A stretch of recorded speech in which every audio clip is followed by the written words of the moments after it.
Hello, hi guys! Magandang hapon sa inyo lahat. This is your guest mga Sigrid Channel, a faith healer o Zamatarder. So ngayong hapon na ito, tignan natin sabihin sa iyo ng ating mga gabay. So this is a random gabay for the sign of Taurus. So Taurus, welcome to my channel. Ano kayong messages, advices, and spirit guides ang ating masasaga for today's video? Kanina kayang energy o kaganapan sa buhay ng mga Taurus ang ating mga hagilap. So guys, this reading is a journey namang nila at makaka-resonate kung hindi lamang po ang makaka-relate sa inyo. And comment down below kung kaninong energy ang ating nasagap. And because don't forget to like and subscribe my channel and notification bell for more videos of the request. Maraming salamat po sa mga walang sawang pagsuporta sa aking channel, lalong-lalo na ang hindi nag-i-skip ng ads, saway pagpalain kayo ng Diyos at may kapalisiksik liglig na guumapaw na biyayang manambalik sa inyo. So let's see guys, what is the messages advice ng ating angel spirit for the sign of Taurus. So let's see and watch this.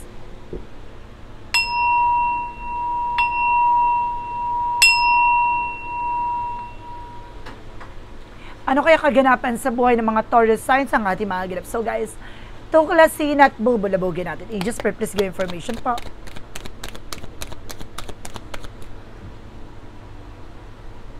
There's a justice card. No, may hustisya dito. There's something, a good karma coming in for you. No? May magandang kapalaran na maaari magdala sa'yo na ng consequences. Ano man yung mga bagay na ginawa mo ay maaaring bumalik sa'yo. What goes around comes around. And because there is something in balance. Na magiging balance ka dito, emotional, physical, and mental. Let's see. And of course, there's a legal matter, guys. No? May nasense ako dito na maaaring may usapin about sa legal.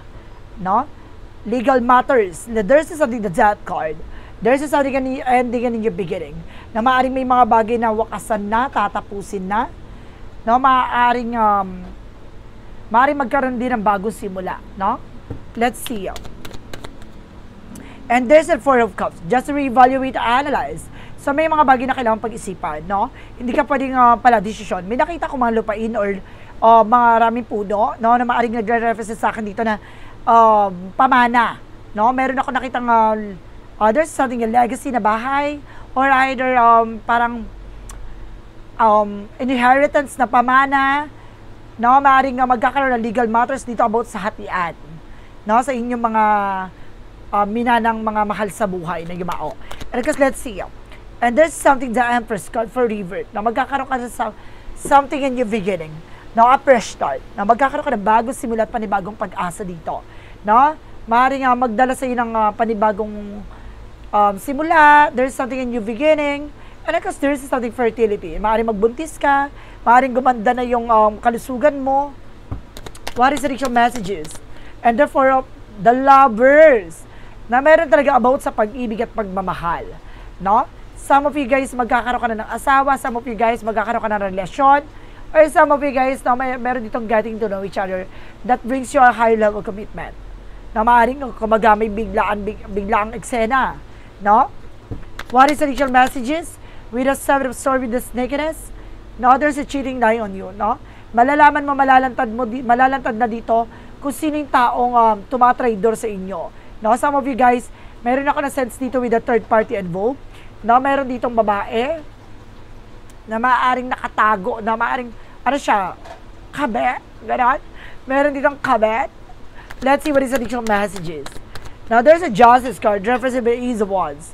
Now, there's something, a new project, new plans, new beginning. Na magkakaroon ka ng bagong simula at panibagong pag-asa dito. Now, let's see what is the death card.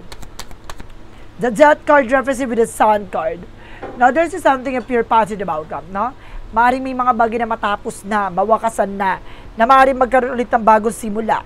Now, this is a death card na maaaring tatapusin na yung mga bagay o yugto sa buhay mo na nagbigay pasakit sa'yo, maliliwanagan ka na. No? Sa lahat ng mga bagay pangyayari na yan, magiging balanse na ang iyong sitwasyon at ang iyong kalagayan. So, let's see. There's a Four of Cups, referencing with the Two of Swords. There's a decision, or there's a difficult decision na kailangan mo mapagdesisyonan na.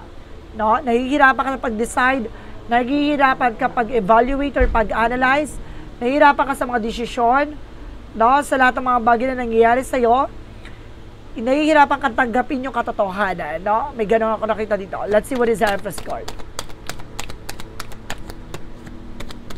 Represent with the Strength card. Confident. Kailangan maging malakas ang loob mo, maging matapang ka. No, alisin mo yung kaduwagan mo dito. No, ibig sabihin na maaaring magkaroon ka ng simulang muli. No, maaaring ibalik ulit yung sigla at ganda ng iyong pagkatao. No, kaya kailangan mo mahalin yung sarili mo, alagaan yung sarili mo. No, and of course, sinasabi dito, kailangan lakasan mo ang loob mo na humarap sa panibagong eksena. What is the Lovers? The Lovers represent the Hermit card. Oh my God, there's something deep soul connection. Na maaaring soulmate kayo na person mo, maaaring twin flame kayo, no, maaaring itong tao na to, yung nagpatunay sa'yo na sa likod ng mga mapanghuhusgang mundo, siya yung taong tumanggap at naging tapat sa'yo. Ay. Ano ka sa, meron din ako na-sense dito with the Hermit card. Hermit card is something spiritual, awakening spiritual enlightenment. Pero, something spirituality, na maaaring, kumbaga, may kombinasyon with the gayuma. Na maaaring ginagayuma yung partner mo. No, kaya parang paiba-iba ng eksena. No, paiba-iba siya ng mood. No? What is the Seven of Swords? Represent with the Devil card. No, meron dito talagang tuso at tukso. Or either the Devil represent black magic involved, no? Na maaaring sumusubaybay at kumukuha ng information sa'yo. There's a cheating lying on you. Or either there's something, a stalker, no? There's a Justice card because the Ace of Wands. Represent with the Moon card. No? Mari-revealed lahat. No? Malalantad lahat ng bagay na dapat mong malaman. Na dapat mong maunawaan. So, let's see what is the Death card, the Sun card. Makukuha mo rin daw dito yung pangarap mo, ha? No? Lahat ng pangarap, plano mo, matutupad mo yan. Basta magpursige ka. And because there's something the Eight of Pentacles, mag-focus ka sa trabaho, negosyo, hanap buhay mo. Mag-focus ka kung saan ka mag-earn. Kung saan ka magkakaroon ng profit. No? Kung saan ka magkakaroon ng expansion. Kung saan ka magkakaroon ng growth. What is the Four of Cups? Because the Two of Swords. Represent with the Page of Cups. Listen to your intuition and listen to your gut feeling. Na lagi ka mong pakikinggan ang iyong nararamdaman. No? Alisin mo yung lungkot at alisin mo yung galit dyan sa puso mo. No? Makinig ka sa gut feeling mo. Alisin mo yung mga bagay na nagbibigay balakid sa'yo. There's a Three of Swords with a pain, with a third party involved. Lakasan mo loob mo, makikilala mo kung sino yung taong, kumbaga, naiinggit or either gugulo ng buhay mo or sitwasyon mo. Na meron talaga ditong inggitera. What is the Hermit card? And of course, the Lovers, represented with the Three of Cups. Third party talaga. May third party talaga, guys. May gayuma. Oh my God. May gayuma dito na gumagawa ng black magic. Let's see what is the Seven of Swords because the Devil card. There's a Knight of Pentacles. Maging secure ka. Huwag ka tumanggap ng mga pagkain na galing sa labas o huwag mo siyang hayaang tumanggap ng mga pagkain na galing sa ibang tao. No, maaring kumbaga dito humantong yung punto na maaring magsinungaling na siya. Marami na sikreto na mag-ingat ka. Additional messages tayo. Pagdating sa outcome, there's a tower moment for major changes, malaking pagbabago na magaganap sa buhay mo, na magdadala sa iyo ng bagong simula, panibagong eksena. There's something of sudden shift, major changes, malaking pagbabago na magaganap, and there's something with the Seven of Cups. Na maraming opportunities na paparating, na maaaring magiging magandang yung kalalabasan dito, marami pang option or choices. What is additional messages? And there's the King of Pentacles, being practicality. Maging practical ka pagdating sa finances, na pagdating sa mag-manage ng pera. Let's see what is additional messages. So there's the word card. Na meron talagang trouble dito, guys, no? Makakapag-trouble ka talaga. Magkakaroon ka ng success dito pagdating sa finances, no? Maaring kumita ka ng maayos at maaring madagdagan ang iyong resource of income, yung salary mo, and there's a star card for recovery and healing. Na magkakaroon ka ng recovery and healing dito, at magkakaroon ka dito, guys, ng kagalingan, no? And because this is something, guys, with the Queen of Pentacles, with a good sense pagdating sa entrepreneur. Na ngayon mag-iisip ka na magkaroon ng negosyo, or either magbukas or magbuo ng business. So let's see, what is additional messages for finances and career? Represent with a temperance. So this is something is with a perfect timing. Na may mga bagay na unti-unti nang mailalatag, no? Na dahil napapanahon na at nasa tamang pagkakataon na, no? At magkakaroon ka na sa Pentacle with a long-term success and financial windfall. Maaaring lumakas at lumago ng iyong finances. And this is something the Knight of Swords. No? Iwasan mo lang magpakapagod ng bongga, workaholic. No? Ibig sabihin dito, nagkakaroon ka ng sleepless nights, anxieties, kasi kumbaga, maraming tumatakbo sa utak mo. No? Maraming kang planong gustong gawin. No? Kaya nag-overthink ka, nagpa-paranoid ka. Ganon. And because there is something, the Five of Cups, no? Disappointment. Na may mga part na disappoint ka kasi hindi natutupad at hindi sumasang-ayon sa kagustuhan mo. There's a Knight of Pentacles with a financial windfall. And because this is something, guys, with a potential for abundance. Ibig sabihin dito, kaya hindi nangyayari yung bagay na yon. Excuse me, mayroon nakalatag na para mas maganda ang kalalabasan nito. Na huwag ka mag-alala, naka-line up talaga na maging masagana ang pamumuhay mo. Kailangan mo lang talagang may bagay na kailangan alisin, no? Huwag ka namang hinayang, no? Na baka masayang ganto ganyan. No, kailangan mong pakawalan, alisin yan kasi magsisilbing komplikasyon yan, no? So let's see.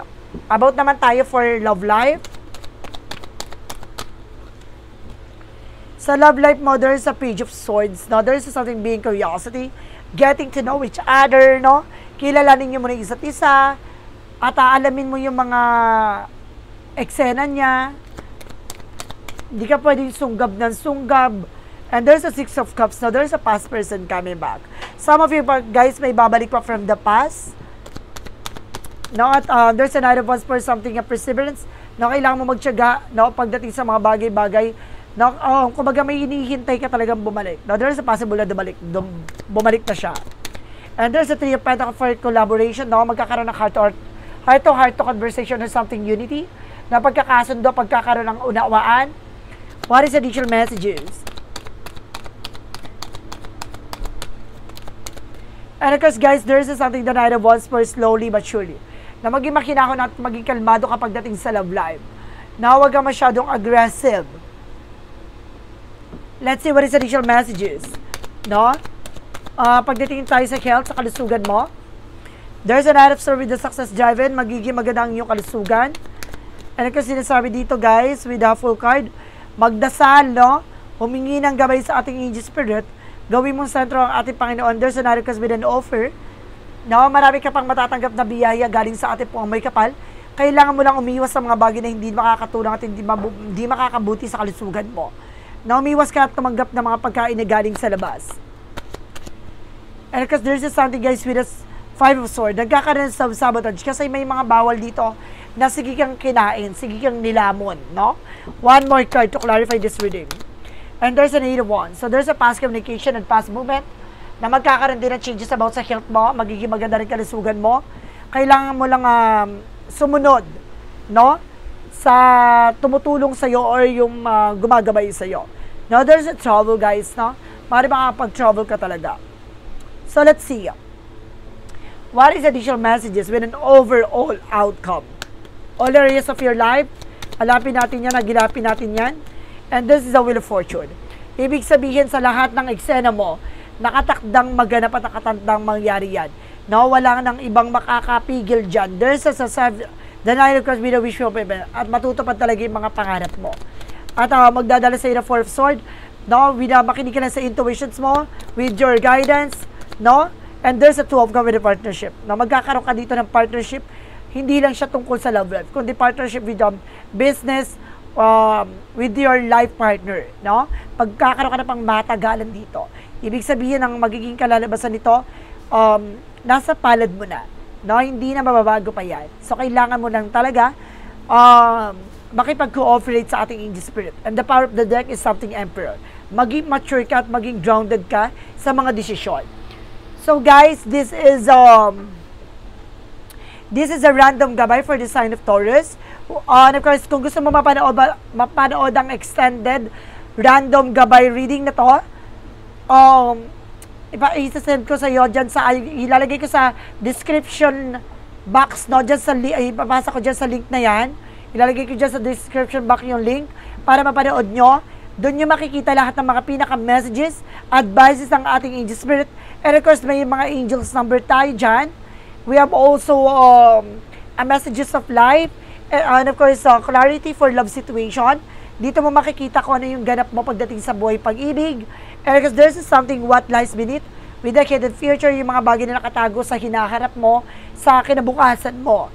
And of course, there's a part of the light na magsisilbing liwanag sa lahat. And there's a shadow works na mag-represent with the motivations, encouragement.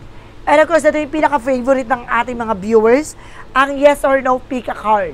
No, dito pwede ka magtanong at dito yung magsisilbing kasagutan. No, pipili ka lang sa 1, 2, 3 kung anong gusto mo doon, yun yung magiging sagot sa tanong mo. No? Kaya kaabangan to dahil pagagandahin pa natin at pagyayabungin pa natin ang eksena na to. Kaya maghanda ka. No, bubulabugin yung buong pagkatao nyo. So, madaming salamat guys. Once again, this is Chino Rodriguez, Mamaya sa Greek Channel, a faith healer, also mata reader. So, this reading is a reading lamang nila at makaka-resonate. Kunin lamang po makaka-relate sa inyo and comment down below kung kaninong energy ang ating nasagap. And of course, don't forget to like and subscribe my channel and hit the notification bell for more videos of this. Maraming salamat po sa mga walang sawang pagsuporta sa aking channel, lalong-lalo na ang hindi nag-i-skip ng ads, sabay pagpalain kayo ng Diyos at may kapal, 60 liglig na gumapaw na biyayang manang balik sa inyo. Maraming salamat po. And see you in the next video. Bye-bye and babush.